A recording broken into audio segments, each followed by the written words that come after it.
김은경이고요. 책을 썼습니다. 보존보건에 대한 이야기와 함께 제가 책에서 다루었던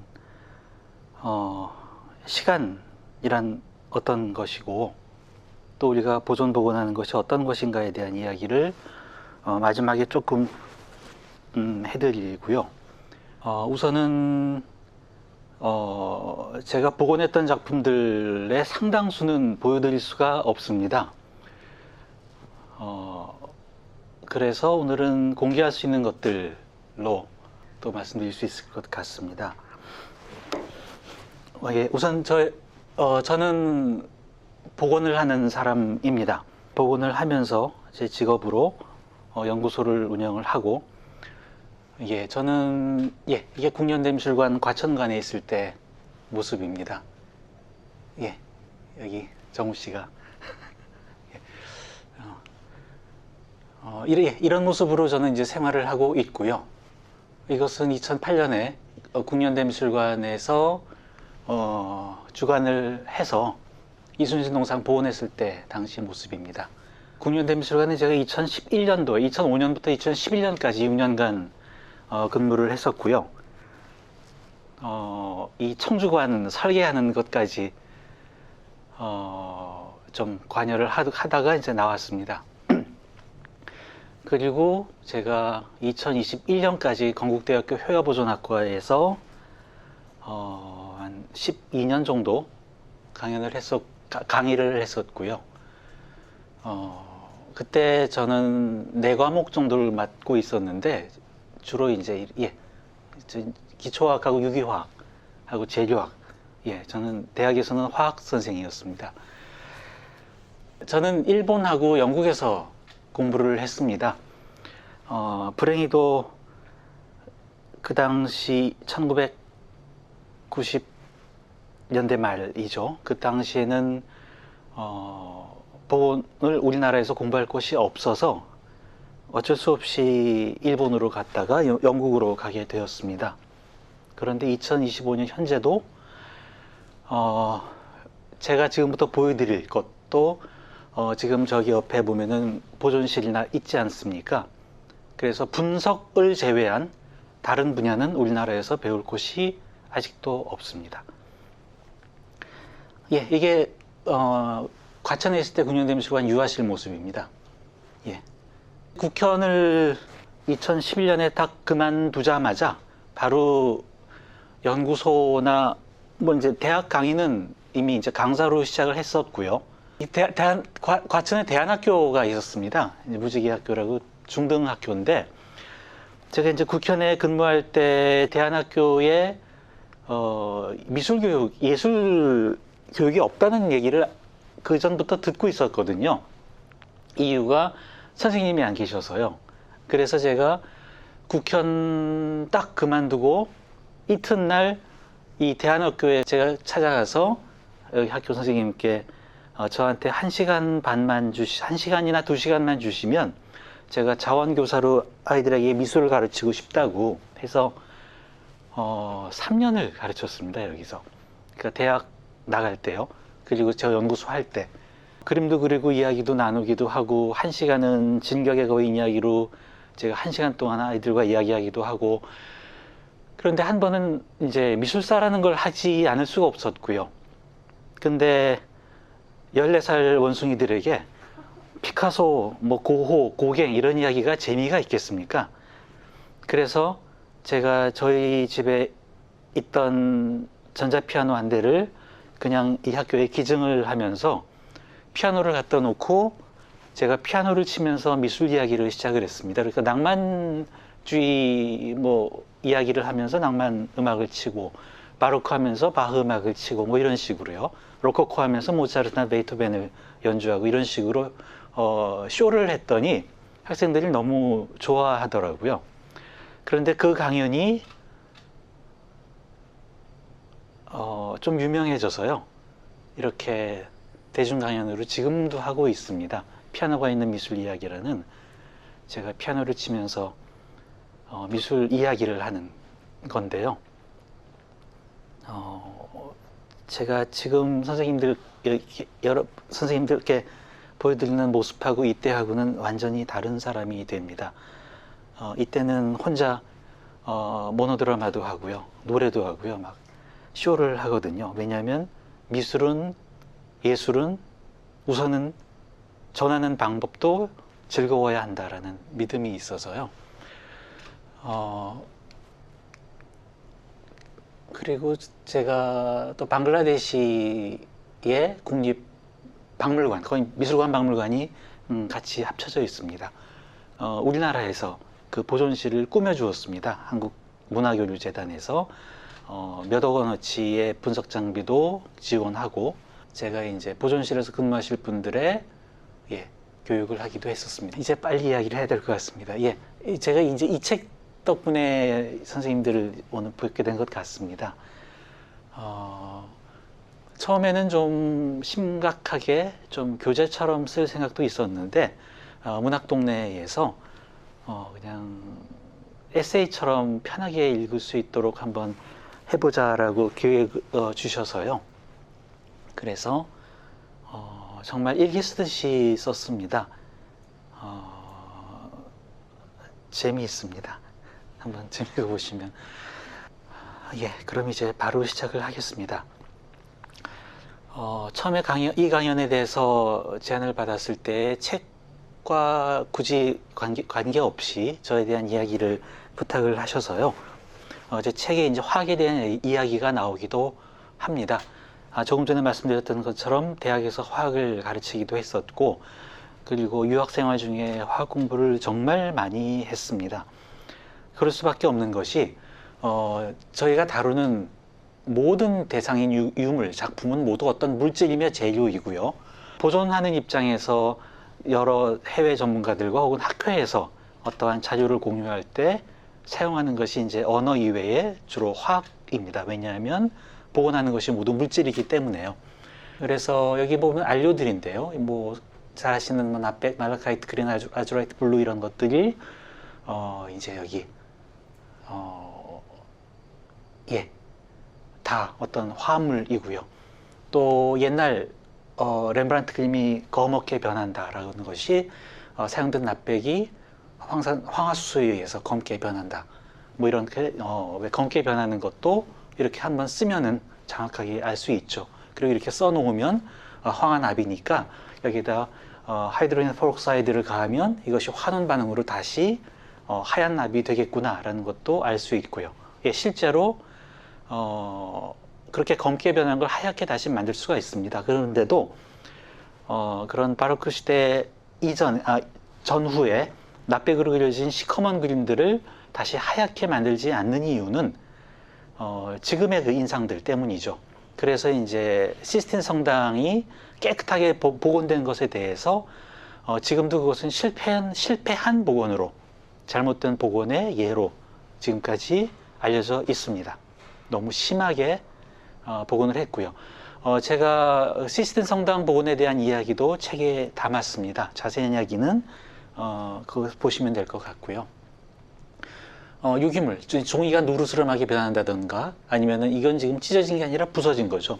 신문지가 오래되면 누렇게 되고 바스라지지 않습니까? 그런 것들이 다 이렇게 종이를 이루고 있는 셀룰로즈가 공기 중에 수소이온, 이 프로톤과 만나서 끊어지고 이게 이제 연쇄 반응으로 쭉 끊어지면, 이 병이 들면 그 첫 번째 증상이 종이도 이 병에 걸리면 노랗게 변하고 그 다음 바스라지기 시작합니다. 이 결합이 다 끊어지면요. 나중에 이한열 열사 운동화 사진도 자세히 보여드릴 텐데 그것도 역시 같은 것이죠. 그래서 이 종이, 특히 양지입니다. 한지는 아니고요. 이건 한지인데 왜 바스라졌을까? 이 배접지 때문에 그런 겁니다. 우리가 복원하는 사람 입장에서 아까 이제 납백 말씀드린 것처럼 이 수소이온에 의해서 정확히 말씀드리면요. 양성자 하나 있는 이 수소이온에 의해서 종이가 이렇게 끊어진다는 걸 알았으니까 이것을 다시 되돌릴 수는 없지만은 적어도 더 이상 종이가 바스라지지 않게는 해야겠죠. 그럴 때 이 수소이온을 잡아 빼야 됩니다. 수소산소 좋아하는 건 다들 아시죠? 그러니까 H2O 물이 되는 거죠. 물이 아주 흔하고요. 그런데 이 수소가 산소보다 더 좋아하는 바륨이라든지 티타늄이라든지 이런 것들을 가하면 수소가 얘를 딱 뿌리치고 그것들과 탁 붙어버립니다. 그래서 다 뽑아버리는 거. 이걸 탈산이라고 합니다. 종이를 뭐 탈산한다. 혹은 산화된 걸 탈산한다. 이게 이제 그런 이야기입니다. 다 화학 반응이죠. 보건으로 제가 이제 건국대학교에서 석사 박사 과정을 했었는데, 대체 박사 과정에서 무슨 공부를 하고 어떤 논문을 쓸까 아마 궁금하실 것 같습니다. 보존학으로 석박사를 하면은, 사실 이제 보건하는 기술은 다 사실은 학교에서 배우기는 많이 힘들고요. 저도 이제 일본이나 영국에서 공부했을 때 영국만 하더라도 제가 3년간 있으면서 실제로 복원을 한 게 작품이 3개밖에 안 되거든요. 그럴 수밖에 없죠. 어쨌든 어떤 걸 이제 배우나 하면은 여기 보시면은 유화 작품이 오래 시간이 지나면 이런 식으로 변하게 됩니다. 단면을 보거나 이런 형광 사진을 찍어 보면은 이제 기름이 바깥쪽으로 나온다든지, 지금 이 설명을 드리진 않겠지만은요, 이런 걸 이제 배웁니다. 박사과정 들어가면은요. 이것도 이제 화학식이라기보다는 제가 도식을 가져온 건데, 유화를 이루고 있는 기름, 이게 이제 아마시우 혹은 린시드 오일이라고 아마 유화하신 분들은 많이 아실 텐데요. 이게 이제 트리아크릴그레스라이드라고 하는 화학적으로는 성분입니다. 이것들이 공기 중에 산소와 결합을 하면 이게 이제 알콕시가 되고, 그 다음에 하이드록시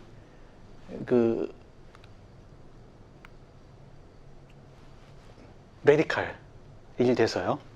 저도 안 가르친 지가 좀 되니까, 레디칼이 되면서 이제 굳게 되는데요. 이렇게 굳고 난 다음에 시간이 아주 오래 걸리면은, 이것들이 자연스럽게 다시 끊어지면서 비누화라는 걸 겪게 됩니다. 어떤 이야기인가 하면은, 이게 이제 하이드롤라이즈드 네트워크라고 해서 수화된다고 되어 있는데요.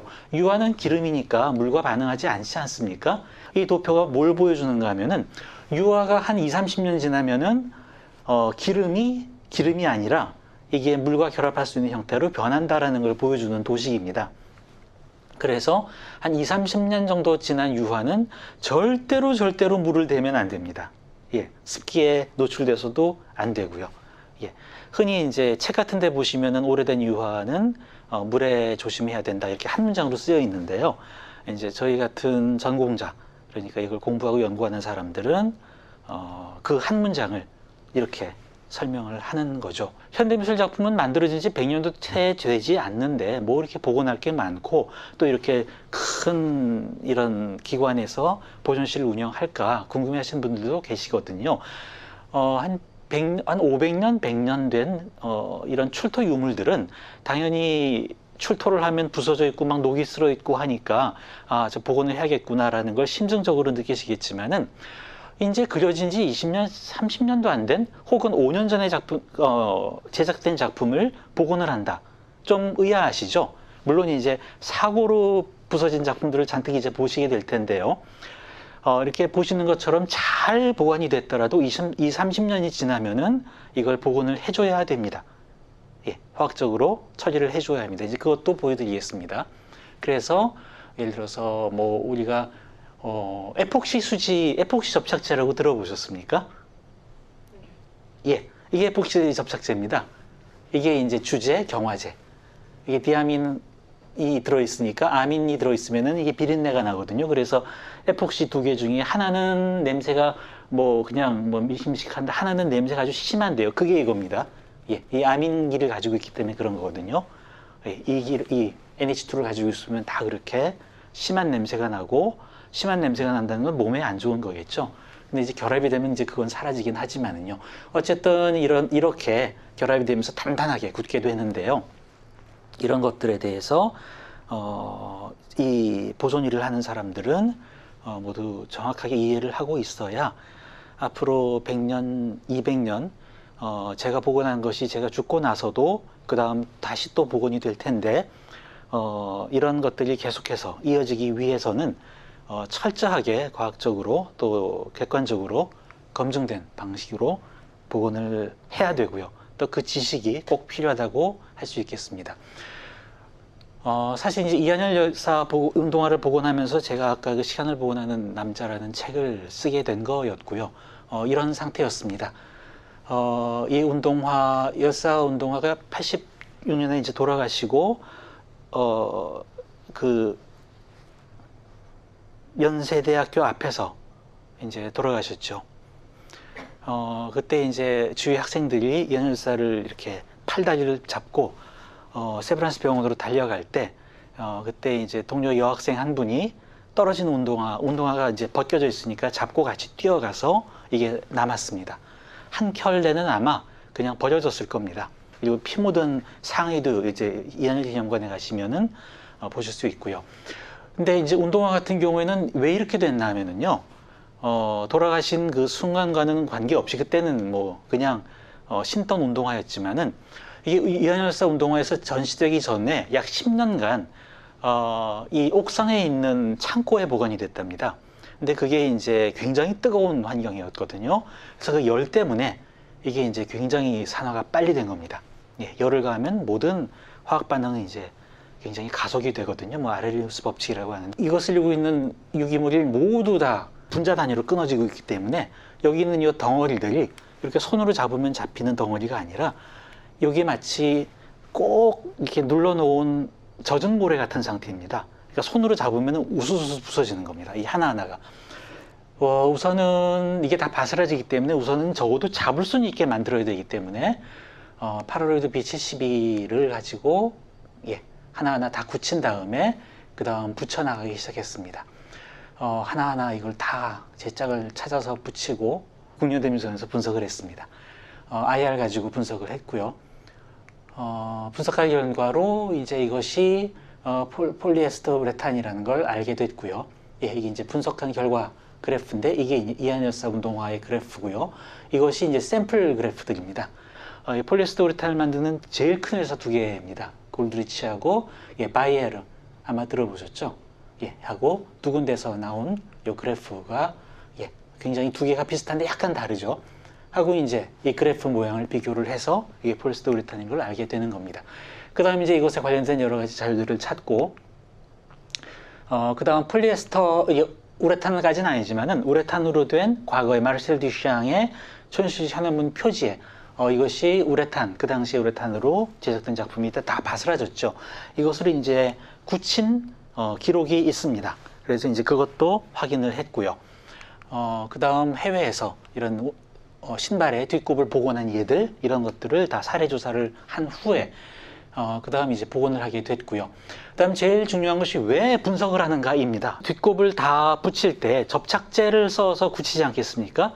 근데 기존에 파는 접착제로는 저걸 굳힐 수 있는 방법이 없습니다. 그래서 저같이 이제 복원하는 분들은 필요에 따라서 접착제를 만들기도 하는데요. 물론 원재료는 수입해 쓰지만은요.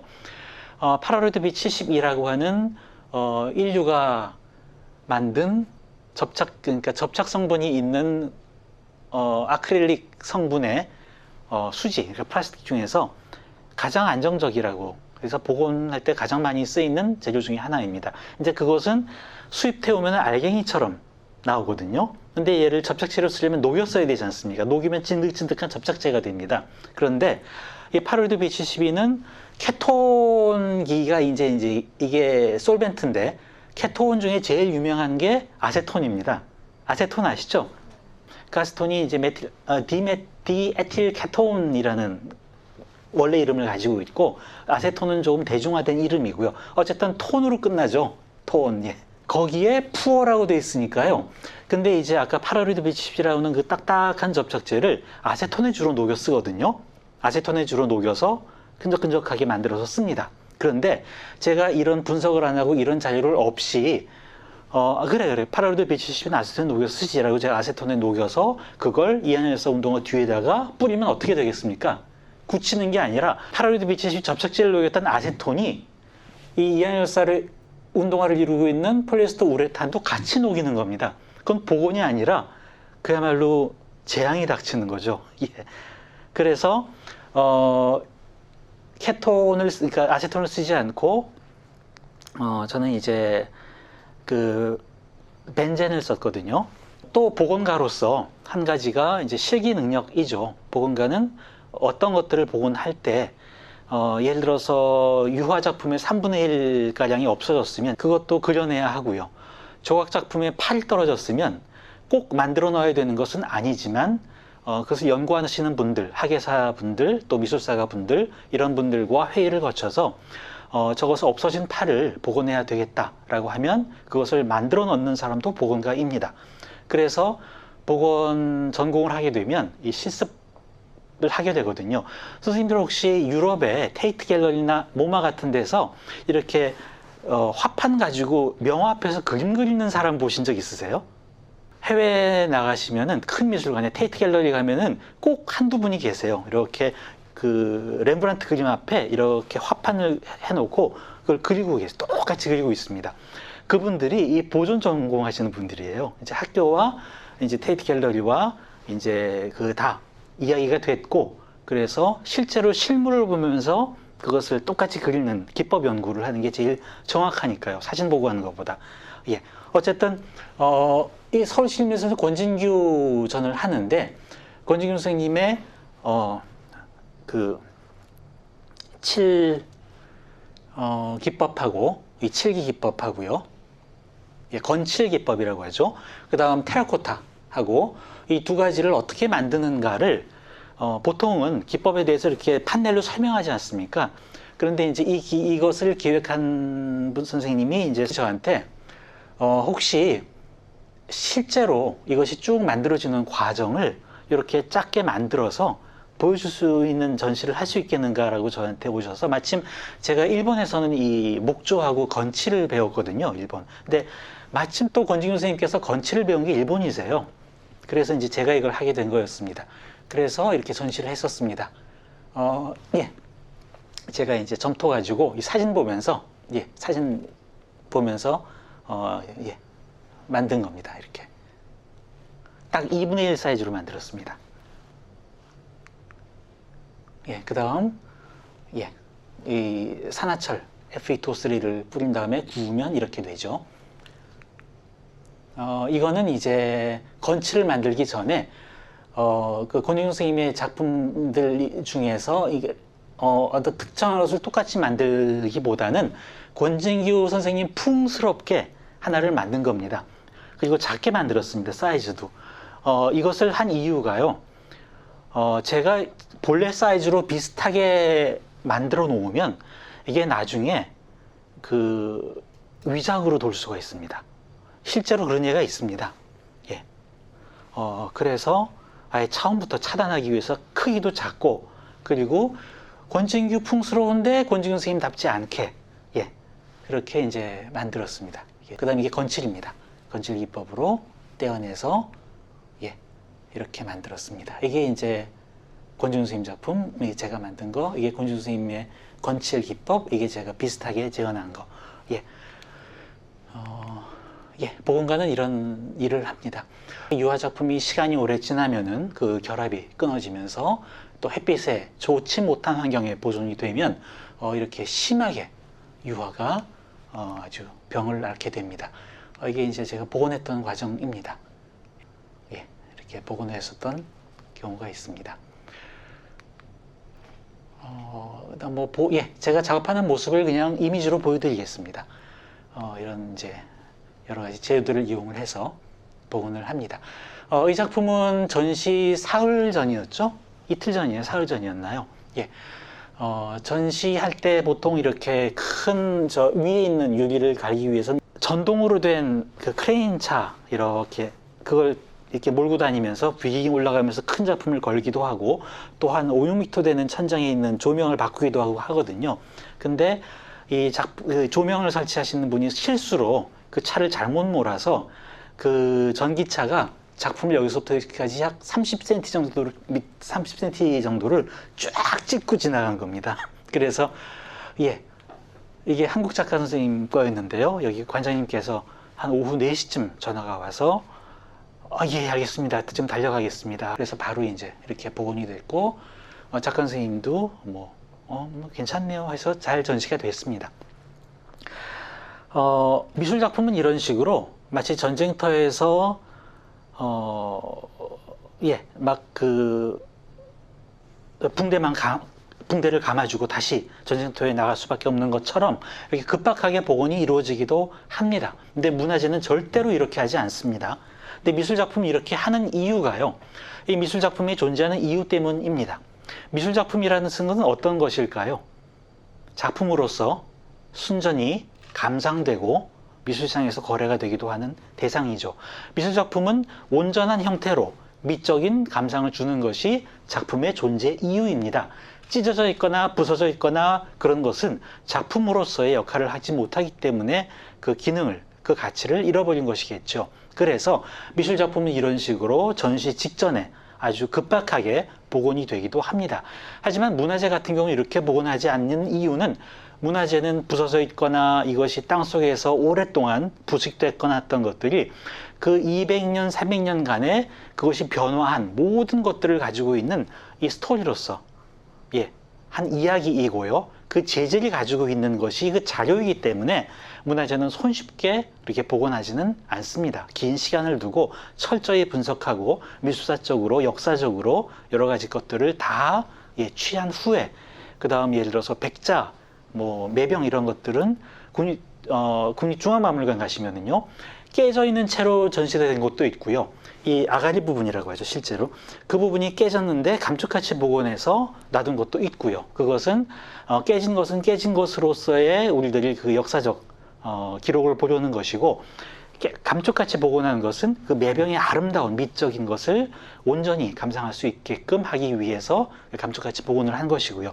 근데 저 같은 미술품을 주로 복원하는 사람들은 의사로 치면은 이게 성형외과 의사와 비슷하다고 저는 이야기를 하곤 합니다. 감쪽같이 해서 이것이 온전히 원래 모습으로 돌려줘야 하니까요. 작년에 제가 이 장발 선생님 명동성당 뒤에 가면은 14사도상이라고 쭉 있는데요. 그거 그리신 분입니다. 우리나라 유화 최초하면 고희동이라고 많이 들어보셨을 텐데요. 이 장발 선생님은 우리나라에서 최초로 독일에서 유학을 하시고 유럽적인 방법으로, 일본이 아니라 독일적 방법으로 우리나라에서 유화를 그리신 최초의 화가십니다. 서울 미대의 초기 기틀을 세우기도 하셨고요. 독실한 크리스찬이셨던 장만 스님께서 그리신 김대건 신부 초상 1900년대 초에 그려진 것으로 되고요. 이게 왜 이렇게 됐냐면은 6.25 때에 이것이 걸려있던 대전의 성당이 폭격을 맞으면서요. 직접 폭탄을 맞은 건 아니지만은 폭격을 받으면 돌이 팡 터지지 않습니까? 그 돌들이 튀면서 이렇게 구멍이 난 겁니다. 특히 얼굴이 심하게 찢어졌죠. 이것을 이제 복원 의뢰를 받아서 이걸 제가 그냥 동영상으로 보여드리겠습니다. 이러면 나오나요? 어떻게 하면 나오나? 이렇게 복원합니다. 그냥 백문이불여일견 같아서요.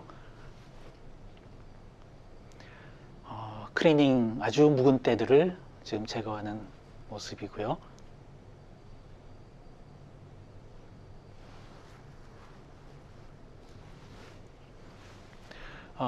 카르복시 메틸셀룰로즈는요, 우선 저 작품을 떼어내기 전에 표면을 보호하기 위해서 지금 보호 필름을 씌우는 겁니다. 왜냐하면 이제 저 그림을 나무 틀로부터 떼어내야 되거든요. 근데 유화는 굳으면은 어쨌든 이게 단단하지 않습니까?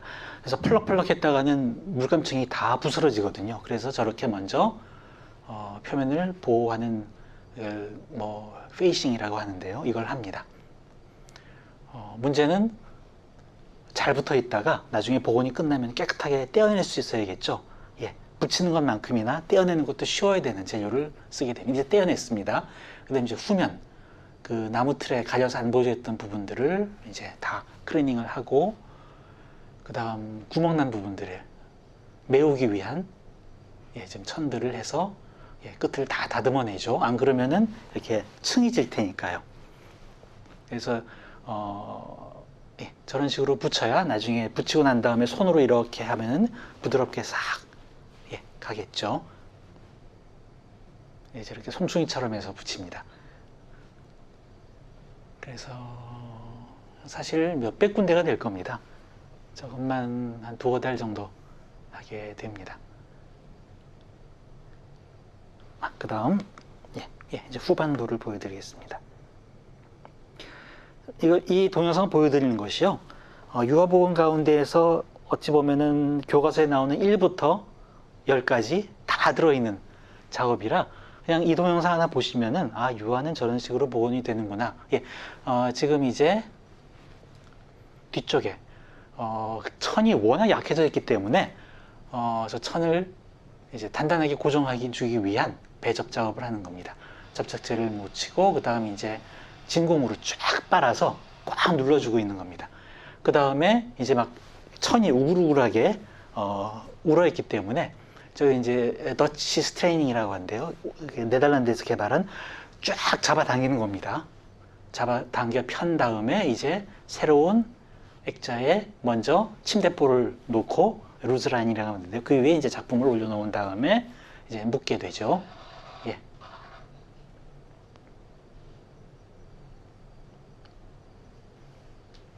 이제 나중에 부식이 되지 않게 이제 황동으로 된 못을 사용하고 있습니다. 그다음 뒤를 잘 하고 정리한 후에 처음에 페이싱 했던 곳이 나오죠. 그 다음에 저런 식으로 다 뜯어냅니다. 예. 뜯어내는 과정에서 클리닝도 잘 됩니다. 저기 때를 잡고 나오거든요. 그 다음에 이제 본격적으로 표면 복원 작업을 시작합니다. 상태가 너무 안 좋아서 클리닝을 할 수 없던 부분도 하고, 그 다음 없던 부분들, 위쪽에 없던 부분들은 지금 유화 복원용 저는 왁스로 메웠습니다. 뭐 메우는 방법은 여러 가지가 있습니다.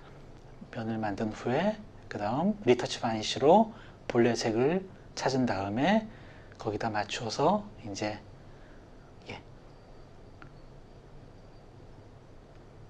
그 다음에 이제 색 맞춤을 하고요. 저런 식으로 색 맞춤을 하게 됩니다.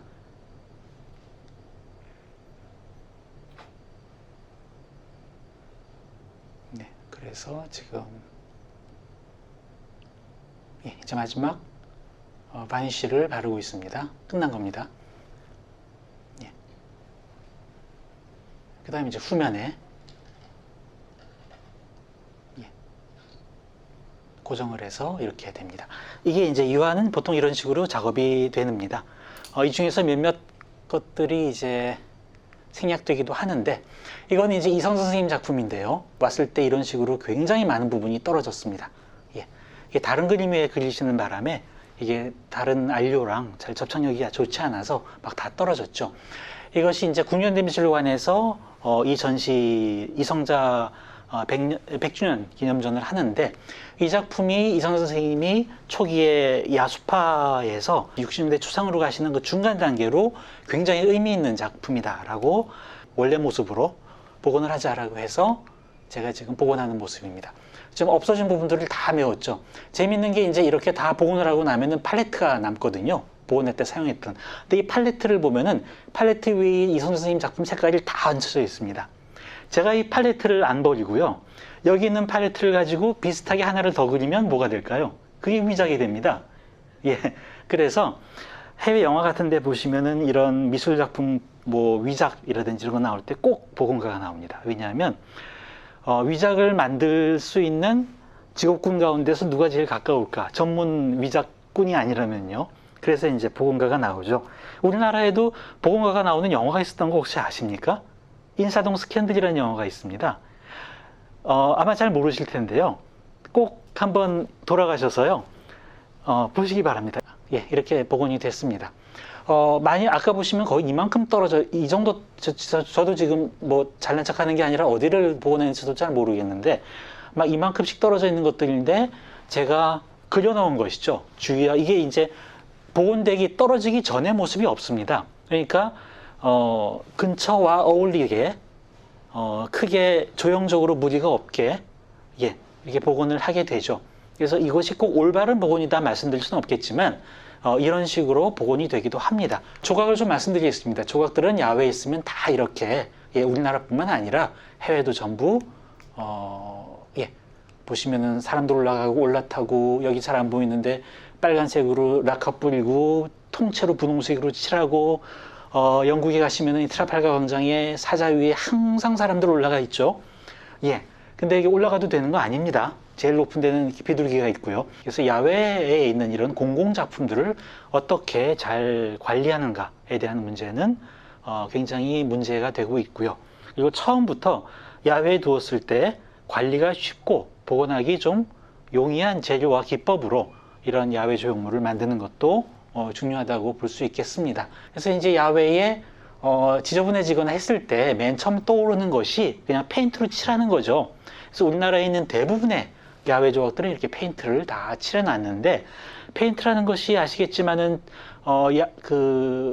단독주택의 철문도 페인트 칠해놓고 몇 년 지나면 다 벗겨지고 막 변색되고 하지 않겠습니까? 특히 청동은 철보다 더 빨리 변화하기 때문에요. 서울에 그 신세계백화점 앞에 이렇게 분수대 조각이 있는데 이렇게 페인트로 칠해놨죠.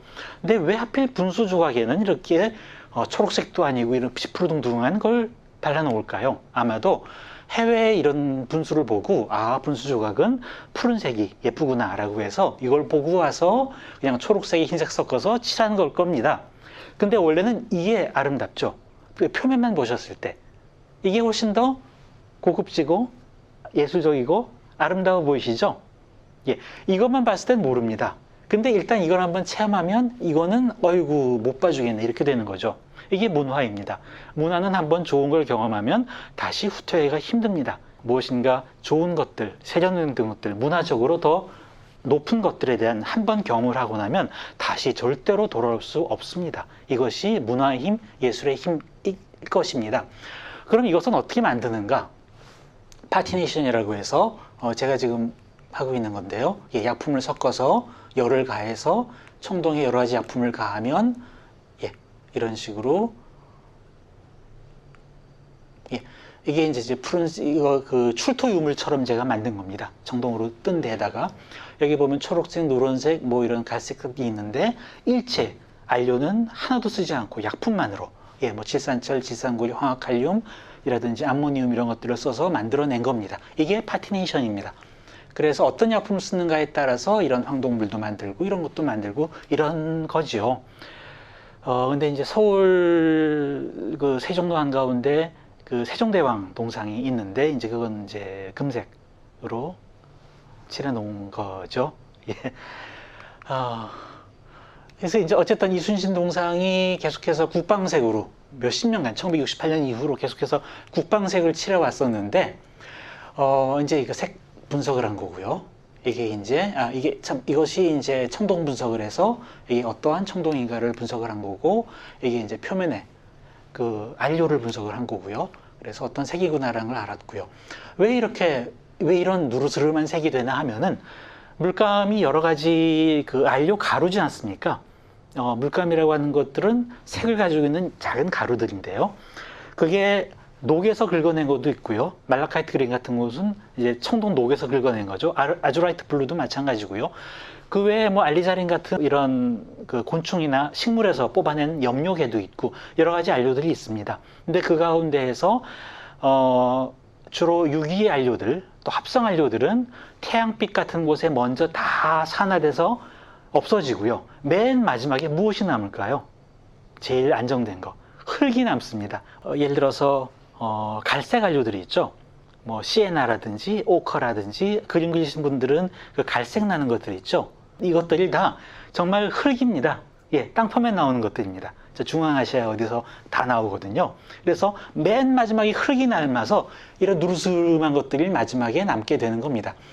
그래서 이제 제가 2008년에 이걸 다 벗겨내고 파티네이션 약품을 뿌려서 반응을 점점 시켜서 이렇게 만들었습니다.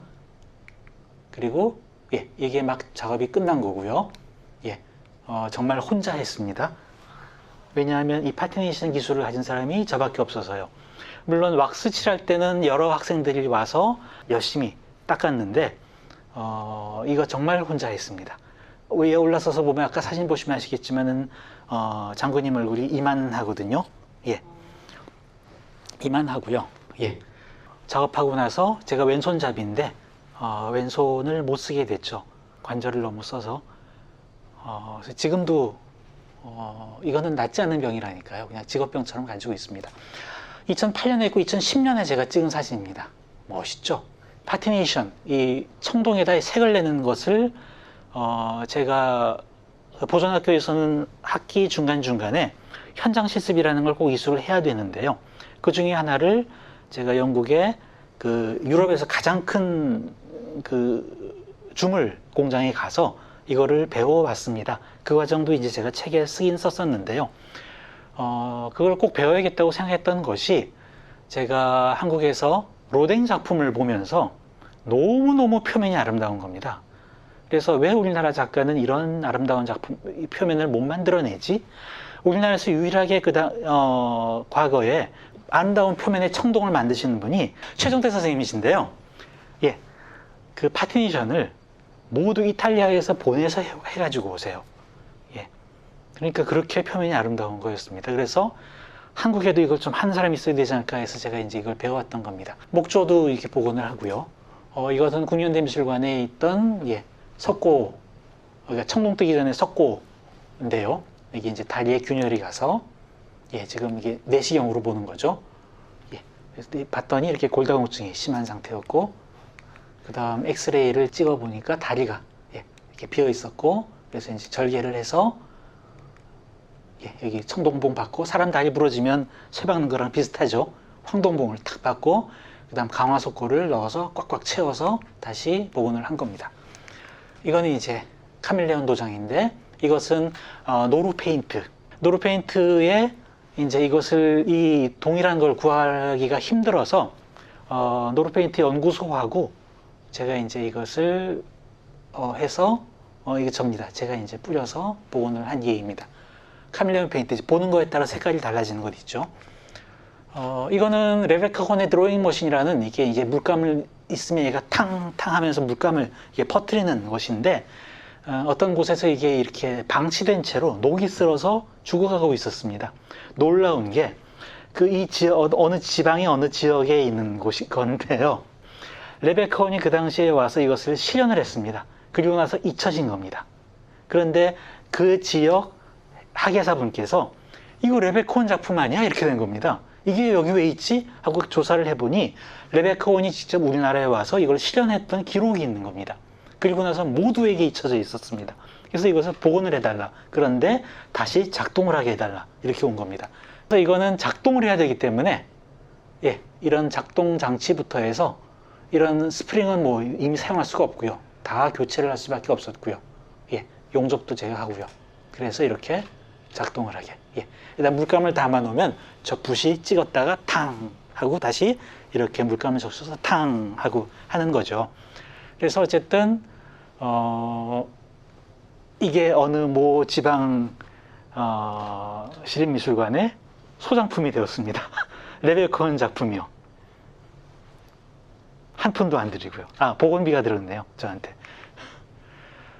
이거는 이제 백남 선생님 작품인데, 저 같은 경우에 이렇게 그 외곽도 이제 복원하지만은 문제가 이런 식으로 없어진 부분들은 이렇게 버니어판 같은 경우는 다 잘라서 다 붙이게 됩니다. 문제는 이 기계 장치입니다. 일본에서 실현했던 거기 때문에 보신 것처럼 110V죠. 그리고 옛날 전선들입니다. 이것들이 막 돼 있는데, 세상에 이 옛날 110V 전선에다가 220V를 연결해서 이것을 사용을 하고 있더라고요. 이거 큰일 나거든요, 잘못하면. 게다가 전선 작업을 하셨던 분께서 막 여기다 칼집을 내놓으신 거예요. 이 110V 전선이 전체를 다 220V에 맞춰서 개조를 했습니다. 보건가로서 이런 일도 합니다. 이게 예전의 모습이고, 이게 다시 다 선정리를 해서 이렇게 작동까지 할 수 있게 하기도 합니다. 그러니까 한국에서 보건가로 살려면 이게 별의별 일을 다 할 수밖에 없습니다.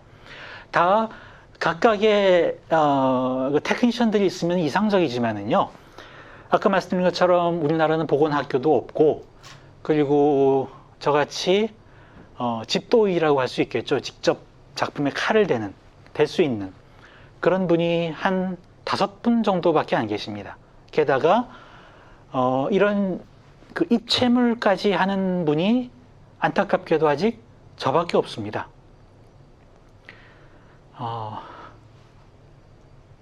왜 일을 안 할까요? 문익환 목사님 피아노 보존 처리했던 것이 제 책의 마지막에 나옵니다. 그 사진을 보여드리겠습니다. 100년 이상 된 피아노이죠. 미국산 피아노입니다. 예, 뚜껑을 열었더니 아주 난립니다. 여기 뭐 사탕 다 녹아 있고요. 어린 문성근 씨가 여기다 넣어놓은 사탕인지도 모르겠습니다. 뭐 별별 상상을 다 하게 되는데요. 예, 하여튼 끔찍했습니다. 이걸 전부 분해를 해서 예, 새로 피아노를 만들었죠. 예. 예. 그래서 실제로 이게 이제 복원이 끝난 거고요. 이 문익환 목사님 그 서울에 있는 그 기념관에 전시가 되어 있고요. 그 처음 오픈 날 문익환 선생님의 그 친척분 한 분께서 예, 소리는 잘 나지 않지만 이 피아노를 잠깐 치시는 그런 행사를 갖기도 했었습니다. 예, 그 다음 이제 제 책에 꾸리에라는 편이 있습니다. 꾸리에는 이제 작품이 전시를 나갈 때 그 작품을 가지고 같이 가는 사람이거든요. 뭐 꾸리에가 뭐 전령 뭐 이런 사전적 의미인데 미술관에서 해외에서 작품이 올 때 그것과 같이 오는 분을 우리가 꾸리에라고 합니다. 저희가 꾸리에로서 제가 국립현대미술관에 있을 때 정말 전 세계를 돌아다녔습니다. 제가 우즈베키스탄, 카자흐스탄도 갔었고 칠레도 갔었고요. 미국 빼고는 다 간 것 같습니다. 예, 이건 이제 이탈리아에 갔을 때 모습입니다. 이탈리아에 갔을 때. 그래서 이런 식으로 어쨌든 전 세계 사람들과 서로 통용을 해야 되기 때문에 거기에 맞는 이런 건강보고서입니다. 작품 하나에 따라서 이런 건강보고서를 다 작성해 놓고 사인을 다 받아 놓죠. 그래서 이제 이런 것들을 다 기록을 해 놓습니다. 이거는 이제 그 카르티에 소장전 할 때 모습입니다. 카르티에 재단에서 저를 고용을 해서 이 전체 상태 점검에 대한 총책을 맡긴 거죠. 그래서 상태 점검을 하게 됐습니다. 그런데 사고가 났었습니다. 이 작품에 어린아이가 여기 손을 이렇게 대는 바람에 얼룩이 생겨버렸습니다. 이게 폴라로이드거든요. 근데 폴라로이드 사진에 축축한 손을 물을 대면은요, 이렇게 변해버립니다. 이거는 복원할 수가 없습니다. 사고입니다. 그래서 서울시립미술관에서 큰일이 났었죠. 근데 이제 당연히 저는 이 보고를 해야 되는 거고요. 이 보고서에 써야 되는 것이고요. 근데 어쨌든 저는 카르티에 쪽에서 이제 의뢰를 받고 일을 하지만 그래도 한국 사람이지 않겠습니까? 그러니까 이것을 어떻게든 잘 넘어가야겠다. 예. 제가 여러 나라 사람 분들과 여러 국가들을 다니면서 일을 해보니까요. 정말 사람들은 다 비슷합니다.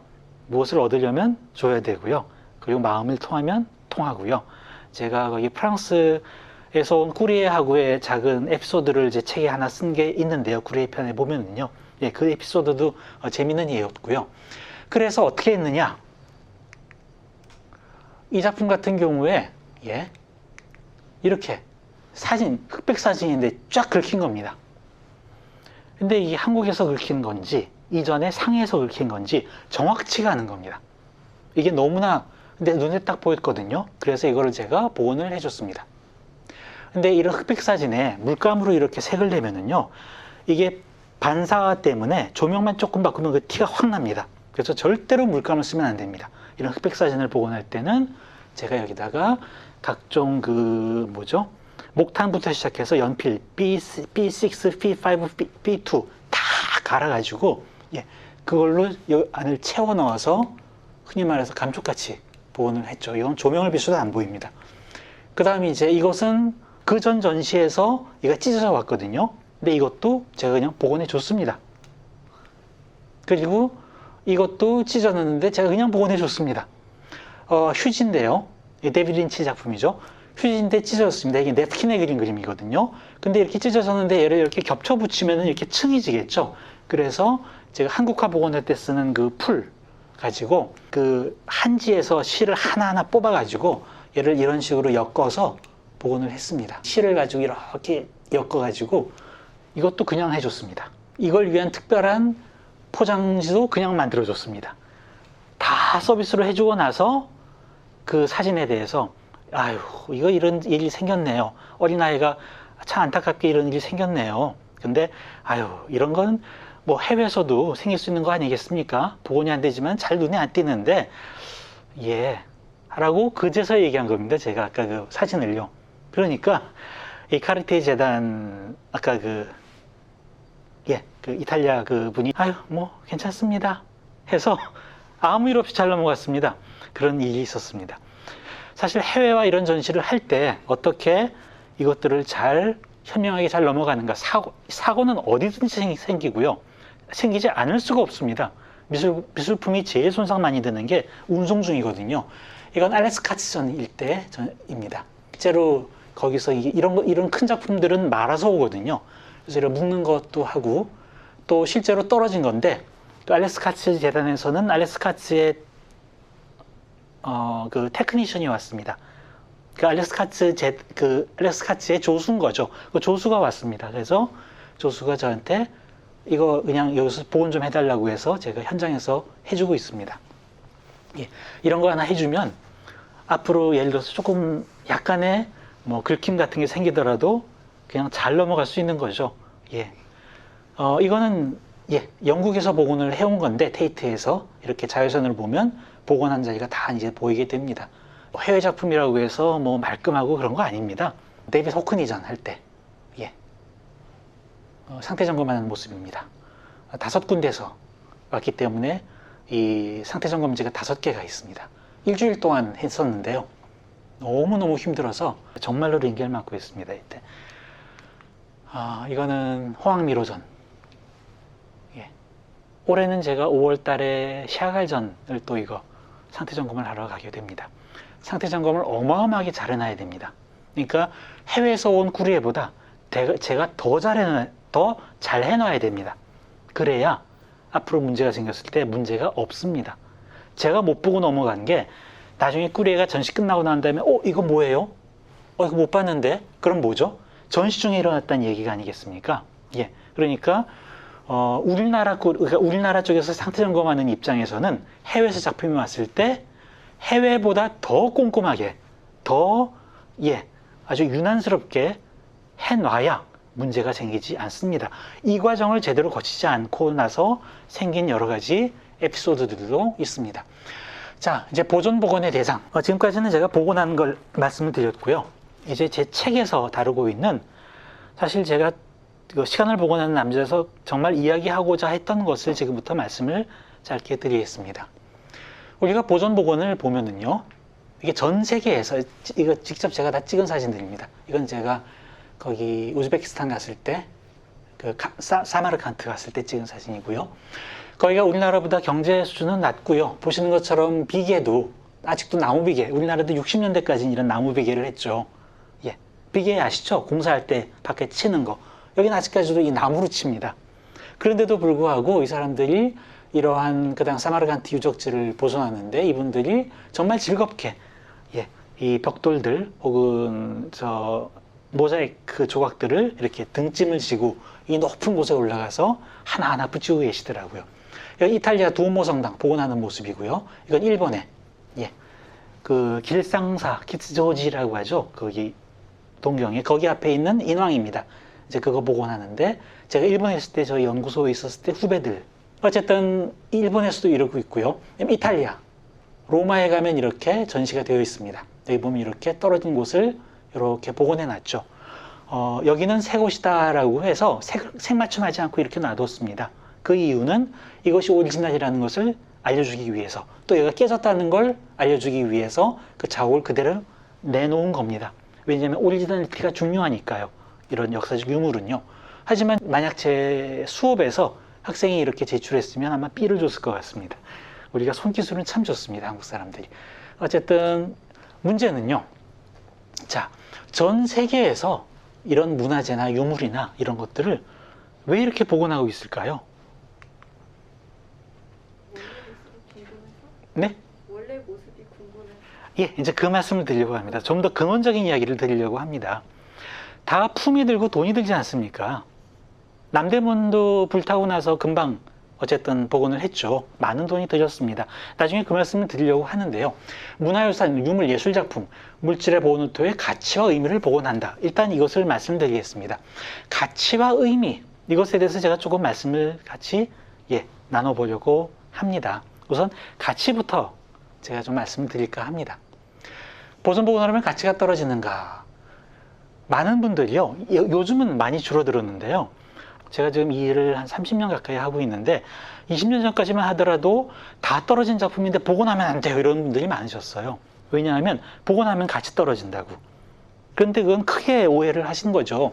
조윤수 작품은 외적 시각적 정보를 통해 미적 체험을 가능하게 하는 존재이므로 외형의 손상은 역할이 어렵게 되었을 때 가치를 잃게 되는 것이고, 갑작스러운 사고뿐 아니라 작품의 외형 변화는 필연적인 것이다. 이게 지금 깨진 거거든요. 이걸 제가 복원을 한 겁니다. 이 상태로는 전시도 안 되고 아무것도 안 되겠죠. 이것도 마찬가지입니다. 저는 한국화는 하지 못하고요. 이건 참여 선생님이 하신 건데, 이것도 지금 이렇게 복원이 돼서 전시가 되겠죠.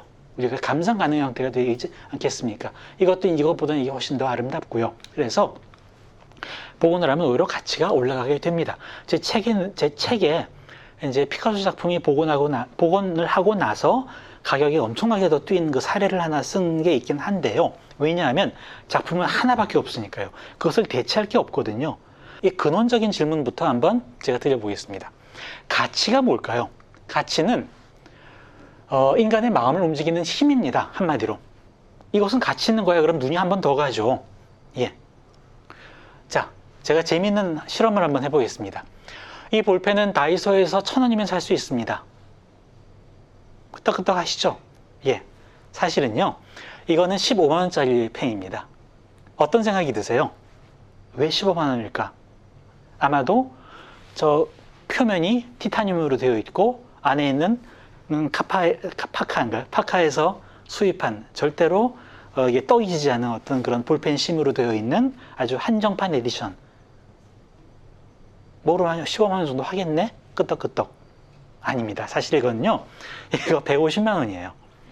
자, 그러면 어떤 생각이 드세요? 어디서 팔 것 같으세요? 이게 150만 원이면. 어디서 팔 것 같으세요? 구두 한 켤, 운동화 하나가 200만 원이라면 어디서 팔 것 같으세요? 그 운동화는. 아니, 정확히 백화점 어디에서? 명품 매장에서요. 사실 이거는요, 그 카르티에에서 나온 한정판 볼펜입니다. 그럼 150만 원 할 법 하겠죠? 그죠? 이제 진실을 말씀드리겠습니다. 이 작품은 1억 5천입니다. 자, 그럼 어떤 생각이 드세요? 예술작품이구나. 또 누가 듀샹처럼 변기를 갖다 놨구나. 누가 듀샹처럼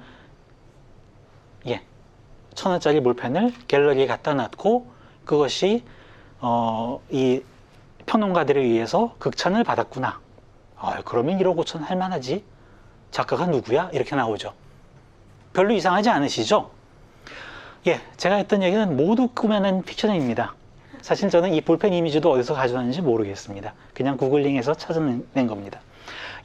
제가 지금 이야기 하나하나 했는데 이게 어떤 의도로 말씀드리는지 아시겠죠?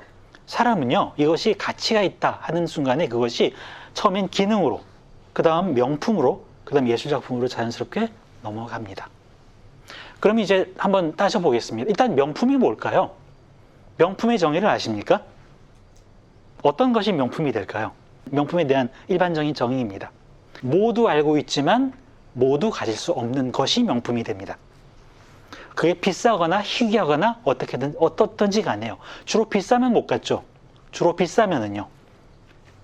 우리가 생각하는 명품들이 그렇죠. 그러면 예술작품은 뭘까요? 이제 그 말씀 드리겠습니다. 명품과 다른 예술작품이란 무엇일까요? 솔직히 말씀드리면요, 이거 제 책에 쓰진 않았지만 지금의 현대미술, 특히 우리나라 미술시장에서의 미술은요, 미술작품이 점점 명품화되어 가고 있습니다. 우리는 자연스럽게 예술에 매우 높은 가치를 부여하는 것에 익숙합니다. 흔히 프랑스와 바꿀 수 없다는 모나리자입니다. 하지만 바꾸자고 하면 바꿀걸요. 어쨌든 대단히 인류사적으로 가치가 있다고들 합니다. 우리가 여기에 대해서 크게 의문을 갖진 않습니다. 약 한 500년 전, 어느 이탈리아 어느 지방에 있던 약간 머리 벗겨지고 수염 허연 할아버지가 그린 지오콘다 부인을 그린 초상화일 뿐인데 전 세계 사람들이 알고 있죠. 하나밖에 없죠. 그러니까 일단 명품은 뛰어넘었습니다. 일단 명품은 됐습니다. 그죠? 모두가 알고 있죠. 다빈치 다 알고 있죠. 모나리자 알죠. 그런데 이것은 프랑스의 루브르에 밖에 없습니다. 근데 명품을 넘어서는 거 어떤 것이 있습니다. 첫 번째, 예술작품은 인간에 의해 창조된 유일한 존재입니다. 유일한 존재입니다. 그 다음 두 번째가 중요합니다. 예술작품은 기능성이 없고 오로지 감상되는 것 외에는 목적이 없는 무목적적 존재입니다. 이것이 예술작품이 됩니다. 인류가 멸망하고 이 지구상에 저밖에 안 남았습니다. 추운 겨울이 오고 있습니다. 근데 제 옆에 모나리자가 있습니다. 저는 어떻게 할까요? 불쏘시개로 떼야죠. 제가 이것은 인류사에 남을 모나리자야 하면서 제가 얼어 죽어야겠습니까? 즉, 이 작품은 제가 지구에 홀로 남았을 때 불쏘시개로 쓰는 것, 그런 말도 안 되는 것 이외에는, 바라보는 것 이외에는 아무 역할을 못합니다. 게다가 가지고 있으면 골치만 아픕니다. 이거 관리해야 되죠. 제가 말씀드렸지만 모나리자가 있는데요. 그것이 가짜를 갖다 놨다 말씀하시는데, 일단 루브르에 가시면 볼 수 있는 모나리자는 진품이 맞습니다. 그리고 그 모나리자는 약 5년에서 10년에 한 번씩 반시를 다 제거하고 새로 칠합니다. 예, 계속해서. 그래서 아마 유튜브에서 이 모나리자, 그리고 이제 루브르 이런 식으로 검색해 보시면은 루브르 보존실장님이 나오셔서, 아이고, 저거 이제 다시 반시 다시 해야 되는데, 아이고, 걱정이네요. 이런 인터뷰를 보실 수도 있습니다. 어쨌든 제가 말씀드리고자 하는 것은요, 예술작품은 이것이고 이것입니다. 그런데 이 지구상에는요, 인간에 의해 창조된 유일한 존재이며 오로지 그것이 존재하는 것 이외에는 무목적적 존재인 것이 예술작품 말고 하나가 더 있습니다. 그게 뭘까요?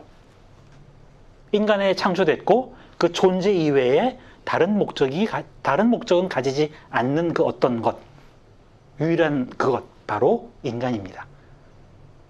우리입니다. 그런데 지금 인간이라고 하는 유일한, 나는 나밖에 없어, 나는 나야, 나로서 인간의 목숨에 가치를 매길 수 없어, 다들 그렇게 하죠. 하지만 지금 사회가 어떻습니까? 사람들은 도구화되어 가고 있습니다. 아니야, 도구화되었습니다. 이미 도구적 이성은 프랑크푸르트 학파 때부터 비판을 받아왔었죠. 지금 우리들은 이 사회에 어찌 보면 도구로서 이용되고 있습니다. 우리들은 상품 혹은 명품 이런 것들을 소비하는 주체이자 소비당하는 객체입니다. 우리가 대기업에 혹은 국립현대미술관에 있더라도요, 제가 국립현대미술관에 실장이었는데 제가 나갔다고 국립현대미술관이 보존실이 없어졌나요? 아니, 더 커졌죠. 예, 너무 뿌듯합니다. 회사에서 한 사람이 나가면 그 회사는 망하나요? 금방 다른 사람이 채워집니다. 그런 입장에서 지금은 인간이 도구화 되었습니다, 이미.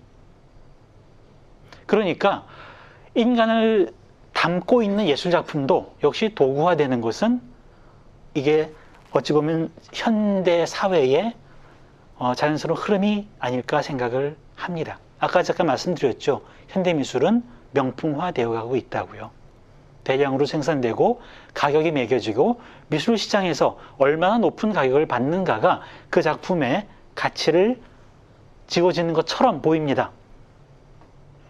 마치 인간이 나는 나로서 소중하고 내가 어떤 일을 하든 어떤 존재이건 내 성격이 어떠하든 어떻게 생겼건 나는 나로서 존중받아야 하는데, 내가 이 사회에서 나는 이런 사람이고 내 연봉은 얼마이고 어떤 집에 살고 이런 것으로 내가 평가를 받고, 네, 그 평가에 내가 뒤처지면 나 스스로가 그냥 사라지는 사회, 예, 스스로 목숨을 끊게 만드는 이 사회, 이것을 지금 미술 시장은 어찌 보면 잔인하게 보여주고 있는 것 같습니다. 이제 가치에 대한 말씀드렸습니다. 이 시대의 예술작품을 통해 얻어야 하는 것은, 회복해야 하는 것은 목적 없이 창조된 그 가치를 부여하는 인간, 바로 나 자신입니다. 수백억의 가치를 부여하는 존재이며 나아가 창조자가 될 수 있다는 인식을 통해 우리 자신의 자존감과 가치를 회복해야 되는 시대입니다. 답이 없는 예술작품, 이 앞에서 모두가 정답이며 이 작품 앞에서는 모두가 평등하다는 사실, 누군가에게는 300억의 자본과 교환되긴 하지만 나에게는 별로 의미 없고 가치도 없다고 당당하게 말해도 아무 문제가 되지 않는 것이 예술작품이며 그것이 존재의 의미입니다. 제가 책에서 쓰고 있는 예술작품에 대한 이야기가 이거였습니다. 바로 우리가 창조자이기 때문입니다. 이것을 회복해야 될 때입니다. 제가 미술작품을 복원하는 것은 이것을 회복하기 위해서 저는 이 일을 하고 있고, 또 미술사 강연을 하면서 앞에서 피아노를 치면서 혼자 쇼를 하는 것도 사람들에게 예술작품의 진정한 본래 의미를 되살리고 그것을 통해서 나 자신의 삶을, 내가 주인이 되는 삶을 찾기 위한 것이 저의 목적이었습니다. 아까 이제 가치와 의미 있죠. 이제 의미에 대해서 잠깐 이게 마지막입니다. 실제로 하고 싶은 이야기는 이거였습니다. 과거는 이게 시간입니다. 제가 시간을 복원하는 남자. 시간이라고 하는 건 저에게 있어서는 과거였습니다. 미래는 우리에게 예상하고 예측할 수는 있겠지만은 없죠. 사실 현대도 없죠. 우리에게 시간은 모두 과거입니다. 그리고 그것은 기억으로 남아있던, 제가 복원하는 것은 물질로 남아있는 기억들이고요. 저는 그것을 시간이라고 표현을 한 것입니다. 과거, 시간은 현재, 미래로 연결될 때 의미가 있는 것입니다. 과거는요, 그냥 과거로 있으면 아무 의미가 없습니다. 과거는 현재를 잘 살아가고 실수를 반복하지 않을 미래를 위해 의미가 있습니다. 시행착오, 잘못, 실수, 과오 등을 줄여 더 나은 행복한 삶을 설계, 예측하기 위해 인간은 과거를 기록하고 기억하려 합니다. 예, 우리나라는 어제 또 다른 역사를 썼죠. 이것을 어떻게 기억하고 똑같은 실수를 반복하지 않기 위해서 어떻게 해야 되는가, 이렇게 생각이 나아갈 때만이 우리의 과거는, 우리의 가슴 아팠던, 힘들었던 모든 기억들은 의미로 남게 될 것입니다. 제가 처음에 건국대학교 가서 신입생이 들어오면 처음에 묻는 질문이 이겁니다. 한번 선생님들께서도 생각해 보십시오.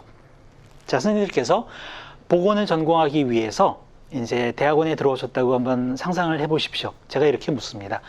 여러분은 복원가가 되기 위해서 시험을 보고 이곳에 오셨습니다. 축하드립니다. 그런데요, 복원을 왜 할까요? 어떤 복원들은 꽤 많은 비용이 듭니다. 여러분이 지금 복원학교에 오셔서 대학원생이 되셔서 여러분과 다른 길을 간, 예를 들어서 경제학과 대학원에 간 친구를 만나서 술 한잔을 기울이게 되셨습니다. 술이 어느 정도 들어갔을 때 그 친구가 여러분에게 이렇게 묻습니다. 야, 너 말이야, 너 복원한다며?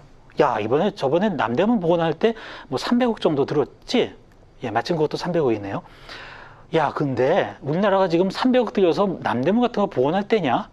지금 아직도 집이 없는 그런 어르신들이 계시고 끼니를 굶는 아이들이 있는데 그 아이들에게 밥을 주고 그리고 비를 피할 수 있는 집을 지어주는 게 먼저지, 지금 불탄 저 남대문에 300억씩 쓰는 게, 복원이라는 게 그렇게 꼭 필요한 거야?